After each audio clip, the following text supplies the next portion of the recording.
ओम श्री भागवत भगवान की जय। अथ श्री भागवत पुराण द्वितीय अध्याय। सूत जी ने कहा, हे सौनक आदिक ऋषियों, जब नारद ने भक्ति से कहा कि तुम अपने इन दोनों पुत्रों ज्ञान और वैराग्य के लिए शोक न करो, कली में इनका कोई आश्रय न होने के कारण इनकी मृत्यु निश्चित ही है। अब तो केवल तुम्हारा अर्थात भक्ति का आश्रय ही मनुष्यों का निर्भय और सुख तथा मुक्ति प्रदान कर सकता है। तब भक्ति अपना ऐसा महात्म्य सुनकर किंचित और भी पुष्ट और पूर्ण हो गई। किंतु भक्ति ने नारद जी से कहा कि कम से कम आप मेरे इन दोनों पुत्रों को जीवित तो कर दें।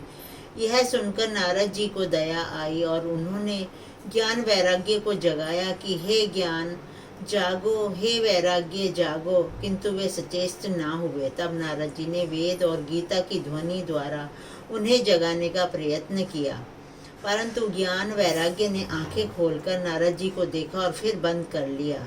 अंत में नारद जी ने श्री विष्णु जी को स्मरण किया और आकाशवाणी हुई जिसने यह कहा कि हे नारद जी, उच्च कोटि का कोई श्रेष्ठ महात्मा तुम्हें वह उपाय बताएगा जिससे ये दोनों ज्ञान और वैराग्य जागृत हो जाएंगे।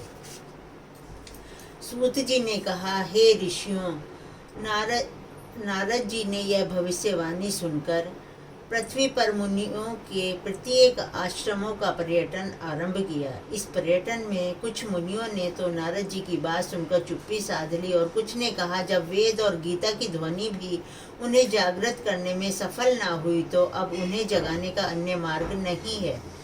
मुनियों की बात सुनकर नारद जी को अत्यंत दुख हुआ और वे बद्री का आश्रम में जाकर घोर तपस्या करने लगे। संयोगवश वहां सनकादिक ऋषि भी जा पहुँचे।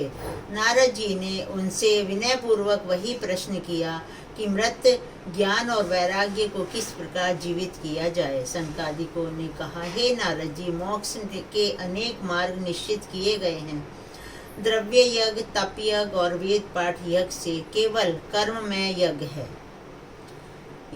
इनसे श्रेष्ठ ज्ञान यज्ञ है और यह यज्ञ श्रीमद् भागवत की कथा है, जिसकी पाठ ध्वनि से वे मृत ज्ञान और वैराग्य जीवित हो जाएंगे, क्योंकि श्रीमद् भागवत की कथा वेद और उपनिषदों अर्थात कर्म और ज्ञान के सार से उत्पन्न हुई है। जिस प्रकार दूध से निकला हुआ मक्खन या घृत स्वाद में दूध से पृथक होता है, मधुर ईख से निकला हुआ गुड़ ईख से अधिक मीठा होता है, उसी प्रकार श्रीमद् भागवत पुराण भी वेद और उपनिषदों से निकलकर उनसे अधिक मधुर और फलदायक हो गया है।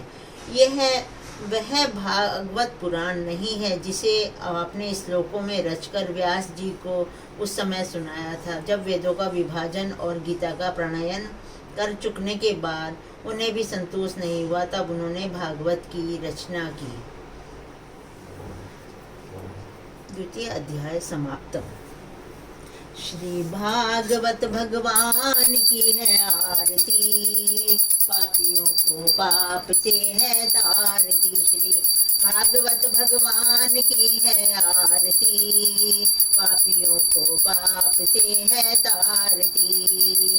ये अमर ग्रंथ, ये मुक्ति पंथ, ये पंचम वेद निराला, नव ज्योति जगाने वाला। श्री भागवत भगवान की है आरती, पापियों को पाप से है तारती। ये अमर ग्रंथ, ये मुक्ति पंथ, ये पंचम वेद निराला, हरि नाम है हरि धाम, यही जग के मंगल की आरती। श्री भागवत भगवान की है आरती, पापियों को पाप से है तारती। ये शांति गीत पावन पुनीत, पापों को मिटाने वाला, हरि दरस कराने वाला। ये सुख करनी, ये दुख हरनी, श्री मधुसूदन की आरती। श्री भागवत भगवान की है आरती, पापियों को पाप से है तारती। ये मधुर बोल भगपंथ खोल, सन्मार्ग दिखाने वाला, बिगड़ी को बनाने वाला। श्री राम यही घनश्याम, यही प्रभु की महिमा की आरती। श्री भागवत भगवान की है आरती, पापियों को पाप से है तारती। ये अमर ग्रंथ, ये मुक्ति पंथ, ये पंचम वेद निराला, नव ज्योति जगाने वाला। हरि नाम यही, हरि धाम यही, जग के मंगल की आरती। श्री भागवत भगवान की है आरती, पापियों को पाप से है तारती।